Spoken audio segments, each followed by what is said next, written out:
నమస్తే, welcome to star truck. ప్రస్తుతం అంతా పెట్టుకున్నారు neuro psychological therapist, astrologer and numerologist Madhavi గారు ఉన్నారు. మాట్లాడదాము. సెప్టెంబర్ నెలలో ద్వాదశ రాసుల వారందరికీ కూడా ఏ విధంగా ఉండిపోతుంది మేడం అడిగి తెలుసుకుందాం. నమస్తే మేడం. నమస్తే మేడం, సెప్టెంబర్ నెలలో మకర రాశి వారందరికీ ఏ విధంగా ఉండబోతుంది?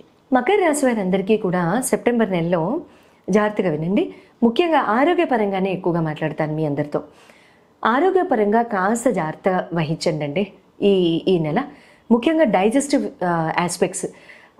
సూర్యభగవానుడు సంచారం కనుక ప్రస్తుతానికి మీకు కనుక తీసుకున్నట్లయితే 7వ గృహంలో నుంచి వెళ్తున్నారు.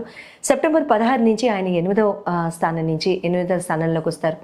అక్కడి నుంచి కూడా మీకు డైజెస్టివ్ ఇష్యూస్ రావడం కానివ్వండి, గ్యాస్ట్రిక్ ఇష్యూస్ రావడం కానివ్వండి, లేకపోతే ఏదన్నా కాస్త ఆ చిరాకులో అరవడం కానివ్వండి, కేకలు పెట్టడం కానివ్వండి, దానివల్ల బ్లడ్ ప్రెషర్ పెరగడం కానివ్వండి, ఇలాంటివి జరుగుతూ ఉంటాయి. సర్వసాధారణంగా ఈ నెలంతా కూడాను చాలా శాంతంగా ఉండడానికి బాగా శాంతానికి మీకు శాంతం అన్నట్టుగా తోడు నీడగా ఉండండి. అంతవరకు చేసుకుంటే కనుక మీకు ఎటువంటి స్ట్రెస్కి కానీ యాంగ్జైటీకి కానీ మీరు గురవ్వరు. కాకపోతే మీరు ఇప్పటిదాకా నేర్చుకున్న ఏ విద్య అయినా కానివ్వండి, వృత్తి వ్యాపారాల్లో కానివ్వండి, అంతా బాగానే ఉంటుంది. పెద్దగా ఇబ్బంది అంటూ ఏం లేదు. కానీ హెల్త్ పరంగా మీరు ఏమైనా బాధపడుతూ వృత్తి వ్యాపారాల్లో కాస్త స్లో అవ్వడం కానివ్వండి, సెలవులు పెట్టుకోవాల్సిన అవసరం రావడం కానివ్వండి, ఇలాంటివి జరగడానికి అవకాశం ఉంటుంది. అయితే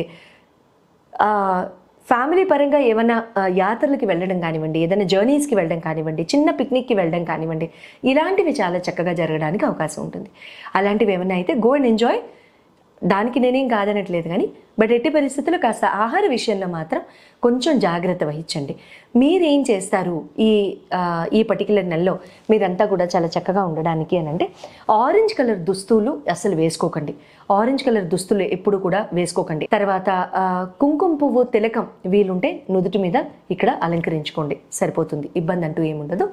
అదొకటి చేసుకుని రవి భగవానుడికి రవివారం అంటే ఆదివారం కూడాను రాగి లోటల్లో నీళ్లు పోసుకుని సూర్యభగవానుడికి చక్కగా అంజలి కట్టించి ఆయనకి అర్ఘ్యం ఇవ్వండి.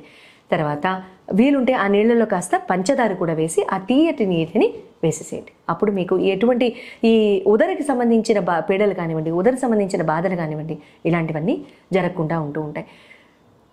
మితంగా ఉండండి డిస్కషన్స్లో. సెప్టెంబర్ 16 తారీఖు తర్వాత మీరు ఎంప్లాయీస్ అయితే, లేకపోతే మీకు సబార్డినేట్స్ ఉంటే, లేకపోతే మీరు స్టాఫ్ని మెయింటైన్ చేస్తుంటే, మీ కింద పనిచేసే వాళ్ళు ఎవరైనా ఉంటే, అంటే మీకు సపోర్ట్ ఇచ్చేవాళ్ళు, పనిచేసేవాళ్ళు అంటే మన కింద పనిచేసేవాళ్ళని కాదు అర్థం. దాని అర్థం ఏంటంటే, పని చేసేవాళ్ళు అంటే ఎవరు? మనకి పని చేసేవాళ్ళు, అంటే మనకి పనిలో సహాయం చేసేవాళ్ళు. అలాంటి వాళ్ళు ఎవరైనా ఉంటే వాళ్ళ సహాయ సహకారాలు అందవు. వాళ్ళు లీవులు పెట్టుకోవడం కానివ్వండి, లాంగ్ లీవ్స్కి వెళ్ళడం కానివ్వండి, అన్ప్లాన్ లీవ్స్కి వెళ్ళడం కానివ్వండి, ఆ వర్క్ ప్రెషర్ మీ మీద పడడం కానివ్వండి, ఇలాంటివి జరుగుతూ ఉంటాయి. అలాంటి వాటికి స్ట్రెస్ తెచ్చుకుని ఈ బీపీలు ఇలాంటివి తెచ్చుకోకండి, సరిపోతుంది. ఓకే మ్యామ్, నమస్తే.